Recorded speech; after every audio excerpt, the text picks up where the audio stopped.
Right. Sorry for the interruption. So we had a small technical issue. Right. Now I'm going to continue with this slide number 36. Right. So we were talking about these margins. So we have initial margin. That means the margin we have to deposit before entering into the transaction, futures contract. Then maintenance margins. So this indicates that now the maintenance margin is generally about 75% of the initial margin. Now I told you that assume initial margin is 1,000 rupees, and at the day one we earn, let's say, 100 rupees of loss. Okay, because settlement price is deciding at every day. Okay, so settlement price and the futures price, the difference, if that means it's like that forward price and the market price. Okay, so if forward price is 50 and market price is 60, for the seller it's a loss. Likewise, now in this futures contract also there is a price called as settle price. That means that is the settle price, that means closing price at every day. So based on the settle price we can decide whether we have earned or lost during that day, right? Likewise, throughout those three months period, every day we are calculating profit, whether it is a profit or a loss. When it is a profit, it is credited to, that means it will add up to the margin. If it is a loss, it will deduct from the margin. Okay, so if we are earning losses, the maximum amount that we can deduct is up to 25% of the initial margin, right? So we can deduct 250 losses from the initial margin, because if we reach the 750 rupees, that is the 75% of the initial margin, again we need to give money, right, to come up to that minimum margin. Okay, then there is another margin we call as variation margin. That means additional margin required to bring an account up to the required level, right? Then okay, now this is a future price table, right? Now this is important because now you can see this is CBOT, that means Chicago Board of Trade, corn future prices. Okay, now look at the third line, it says corn, that means these futures are for the corn, agricultural product, and exchange is CBOT. CBOT means Chicago Board of Trade, that is the name of the exchange, and future size is 5,000 bushels, right? One future equal 5,000 bushels. So I am talking about this line. Right, so I'm considering about this part. Okay, now here the price has given cent per bushel. That means now if you look at this figure, 252 means now we know 100 cents for a dollar, right? Therefore 252 cents means $2.52, right? $2.52. Okay. Now here open means the price. Okay, the price ranges of the day's first trade. What is the startup price, right? Now here this future is matured on May, let's say 2017. Okay, May this year. And startup price is 252. High price means the maximum price of that day. It is 252.75. This is the lowest price. Low means, okay. Second price means what is the closing price. Okay. Now here the thing is now these are traded till the last movement. Therefore, the last few minutes are the most busiest time in a futures exchange.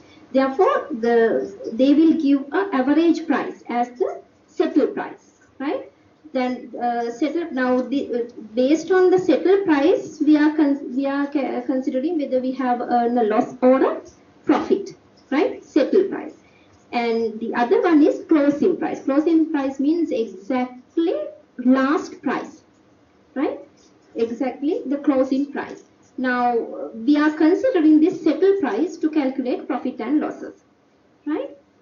Okay, now this change means the difference between today's closing price and the yesterday's closing price. Okay, now there is a difference between settle price and the closing price. Settle price, we are giving a average price to settle the transactions.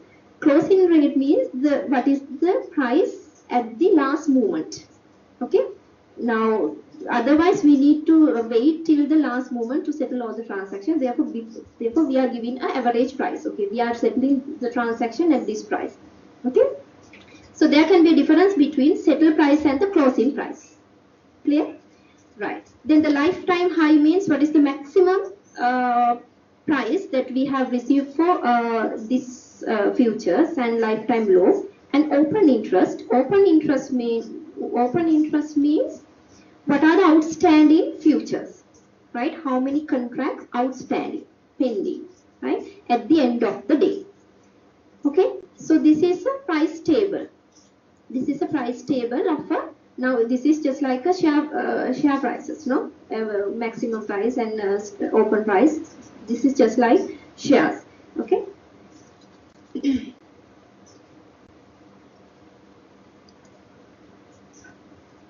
Right. Now we'll see how this is working.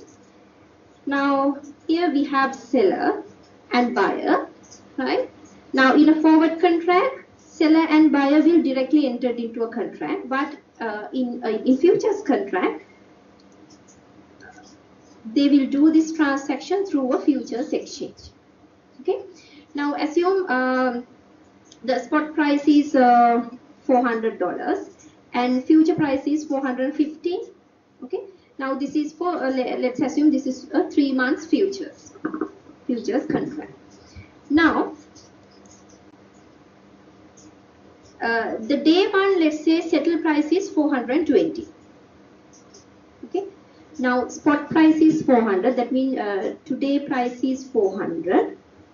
They will enter into a futures contract, right? Future price is 450. They, right? 3 months futures contract. Okay. Now day one settle price is 420. Okay. Now in this situation, let's say we have to deposit an initial margin of $100. Okay. Now seller will lose $5, right? Because the future price is 450, but day one settle price is 420. If there is no futures contract, he can sell at 420, but due to this one, 450. Therefore, seller will earn a loss of $5, right? So that $5 will deduct from the margin. Now net margin is 95. From the other side, buyer, right? He also have to keep a margin, deposit a margin, both buyer and seller. Now he also has, let's say initial margin is 100 rupees, $100, but he's gained $5. Right? Because market, if there is no futures contract, he has to buy at 420, which is a high price. But due to the futures contract, he can buy at 450, right? Which is a lesser price. Futures price is a lesser price. Okay, market price is 420, which is the high price. So due to this futures contract, day one he will earn $5, right? So at the end of the day one, the exchange, or will say a clearing agent, right? He will clear that. That means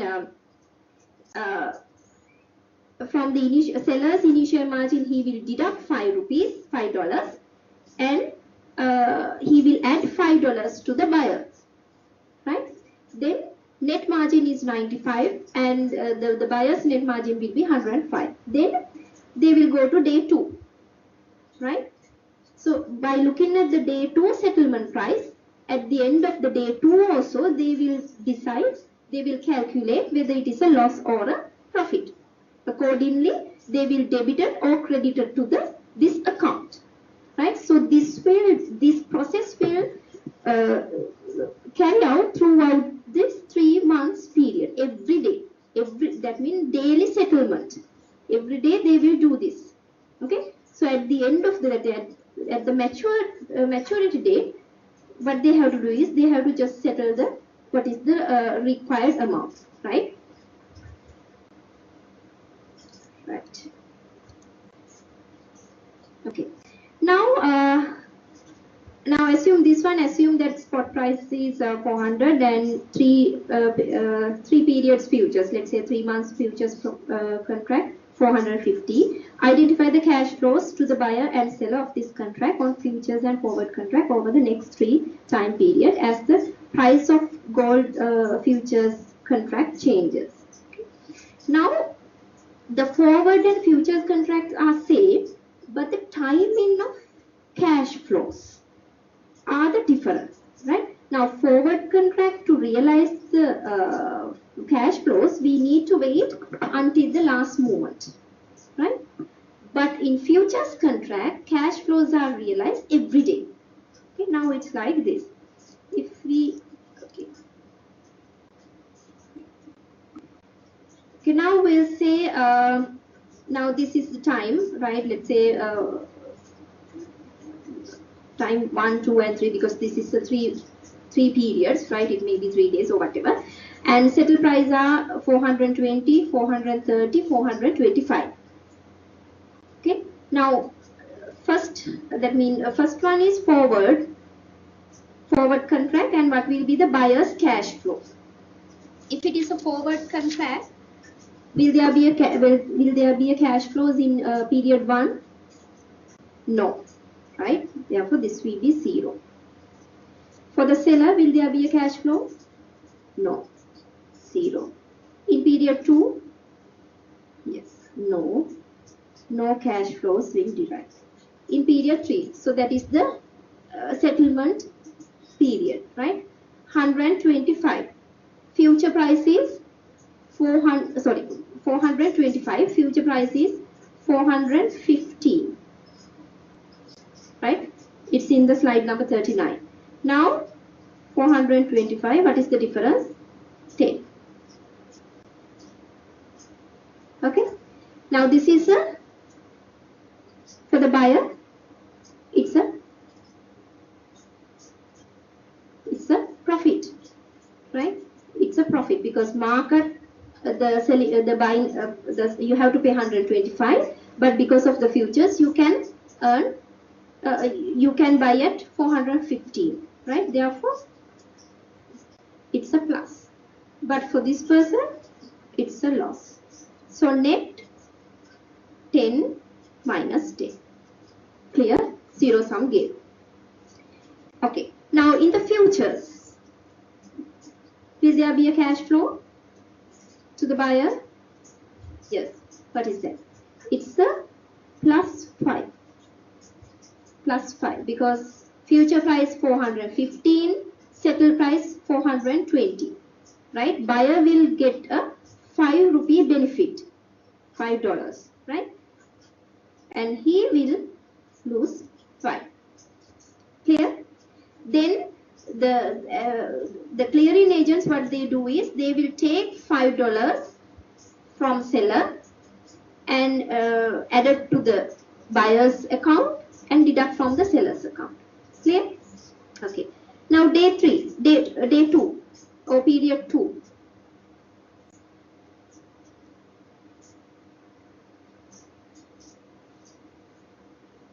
Yes, profit.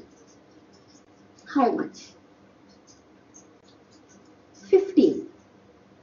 How you calculate 15? Now this is a daily settlement, right? Now this day 1 is settled. Yes, now we have to compare the day 1 settle period price and the day 2 settle price. So 10, right? 10. Here we are having a 10 benefit, right?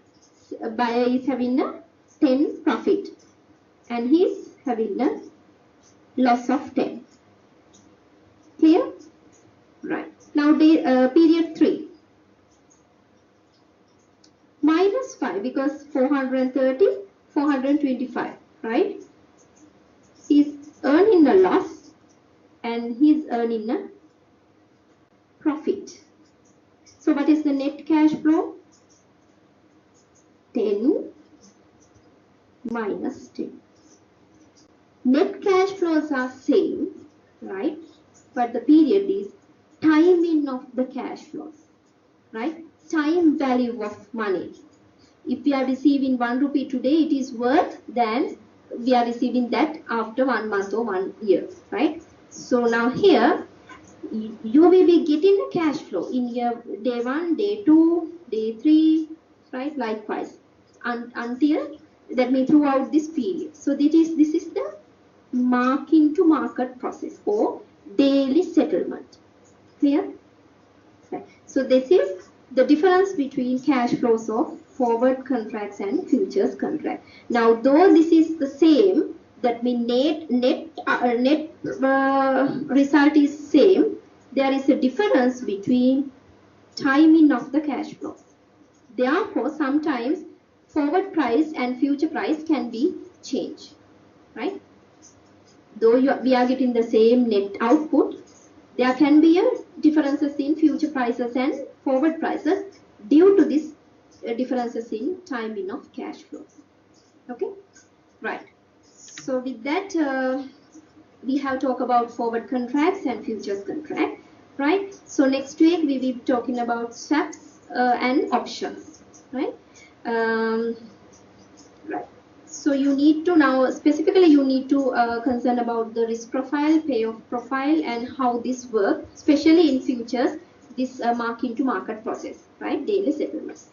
Right. So with that, I'll wind up the lecture, and next week we'll be meeting with swaps and options. Okay. Thank you.